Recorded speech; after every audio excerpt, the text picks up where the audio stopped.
আচ্ছা, পয়লা বৈশাখ মানে তোমাদের কাছে কি? ছোটবেলায় বাবার সাথে হালখাতা করতে যাওয়াটাই আমার কাছে পয়লা বৈশাখ। এখন তো আর সেই সব হয়ে ওঠে না। তাই চলো পয়লা বৈশাখের একটা মেকআপ লুকই নয় দেখে নাও। তাই প্রথমেই ফেসটাকে ক্লিন করে প্লামের টোনার, পিএসির ময়শ্চারাইজার এবং হুডা বিউটির একটা ম্যাটিফাইং প্রাইমার ইউজ করলাম।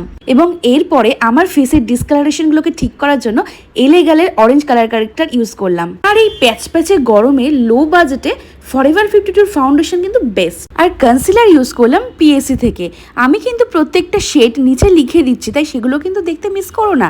রোদ্দুরে বেরোলে এমনি কিন্তু ফেসটা লাল হয়ে যাবে, তারপরেও ব্লাশ কিন্তু মেয়েদের জন্য ম্যান্ডেটারি। আরে আরে, মেকআপটা লক করা দেখে যাবে না? এটা না শিখলেই তো মেকআপটাকে সেট করতে পারবে না। মেকআপটাকে ভালো করে সেট করে নিয়ে চলে যাবো আমরা আই মেকআপের দিকে। পিএসি টেক কভার আইশ্যাডো প্যালেটটা আজকে আমি ইউজ করলাম।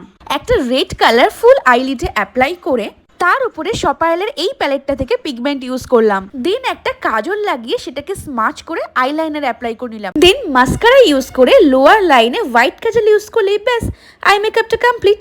দেন মাই মেকআপ স্টোরির পাউডার ব্লাশ, সুইস বিউটির লিপ লাইনার এবং কিউটি বিউটির লিপস্টিক ইউজ করে লুকটাকে কমপ্লিট করে নিলাম। এবং তারপরেই আমি শপারলের একটা ফিক্সিং স্প্রে ইউজ করলাম আমার অল ওভার ফেসে। আর পয়লা বৈশাখে একটা ছোট্ট টিপ তো পড়তেই হবে, কি বলো?